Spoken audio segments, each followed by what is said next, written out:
रामपुर नाम के एक गांव में राजू नाम का एक चिल्लर चोर रहता था। वो पास के ही गांव में रेलवे स्टेशन पर, बस स्टैंड पर जेब कतरी करता रहता था। वो एक बार शहर से चोरी करके जंगल से लौट रहा था। एक जगह पर आराम करने के लिए सो गया। इतने में वहां एक बड़ा सा जायंट सूतली बॉम्ब चलते हुए आया। उसे देखकर राजू डर गया। भूत, भूत, मुझे कुछ मत करो, मैं तुम्हारे आगे हाथ जोड़ता हूँ, मुझे छोड़ दो। क्यों ऐसे डर रहे हो?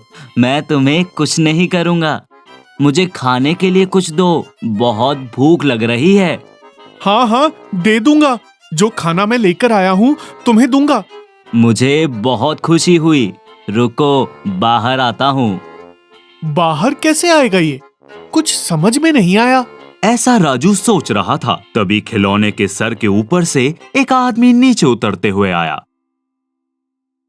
मुझे माफ करना दोस्त, मैंने तुम्हें डरा दिया इसलिए। मेरा नाम मोटू है। मैं ऐसे ही कई तरह के खिलौने बनाकर बेचता हूँ। इसे दिवाली में बगल वाले गांव में बेचने जा रहा हूँ। ऐसे वाले खिलौने शायद आपके लिए नए हैं, इसलिए आप इसे देखकर डर गए।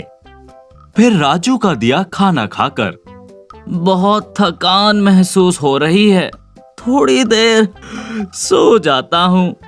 ऐसा कहकर मोटू पेड़ के नीचे लेटकर सो गया। ये तो बहुत बढ़िया है। इस दिवाली में इस खिलौने की मदद से बहुत पैसे कमा सकता हूँ।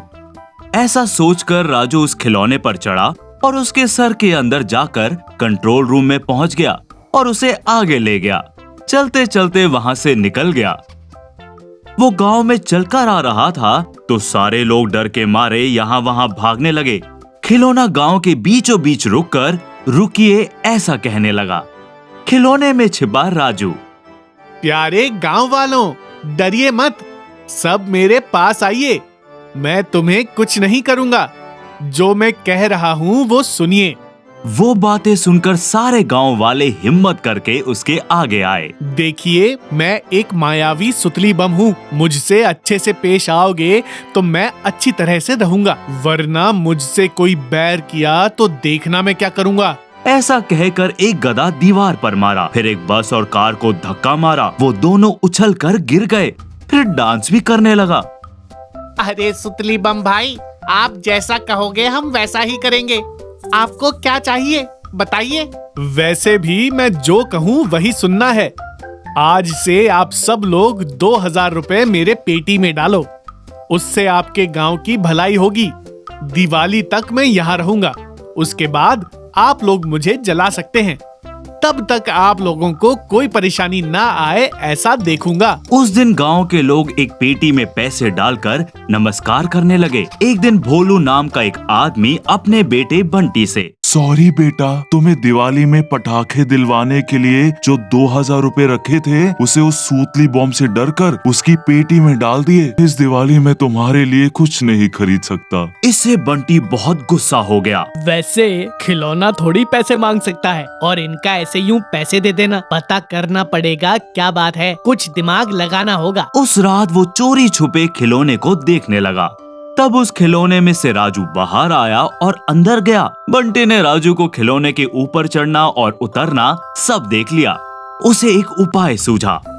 गांव के बाहर एक स्वामी जी से मिलकर जो हुआ वो सब बताकर क्या करना है ये पूछा। अगले दिन बंटी स्वामी जी के साथ वहां आया। मेरे प्यारे गांव वालों, सबको दिवाली मुबारक, जय हो। राजू अंदर से सब कुछ सुनने लगा। अरे स्वामी जी, दिवाली तो कल है ना, आज क्यों मुबारकबाद दे रहे हैं? मैं भी वही सोचा बेटा। आज की तिथि देखा तो पता चला कि आज ही दिवाली है। वही बात बताने के लिए मैं यहाँ चला आया। आप लोग आज ही दिवाली मनाइए, समझे? अरे स्वामी जी, दिवाली आज नहीं कल है।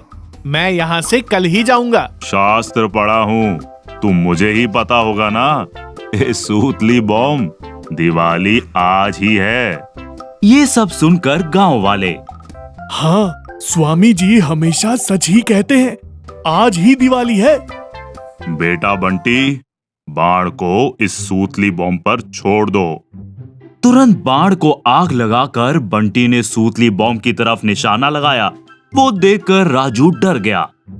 अरे मूर्ख, बोल रहा हूं ना, समझ नहीं आ रहा है क्या? आपको मुझे कल जलाना है, आज नहीं। हे भगवान, कल पैसे लेकर भाग जाऊं सोचा तो ये आज ही सारा प्लान चौपट कर रहे हैं। तब बंटी ने बाण छोड़ा और सूतली बॉम्ब में आग लगा दी। तब डरकर राजू जल्दी जल्दी उस खिलौने से नीचे उतरा। राजू को देखकर लोग दंग रह गए। फिर बंटी ने उसके बारे में गांव वालों को बताया। सब गांव वालों ने राजू को खूब पीटा। बंटी के अच्छे काम के लिए गांव वालों ने उसे पटाखे दिए। इसी से वो बहुत खुश हुआ।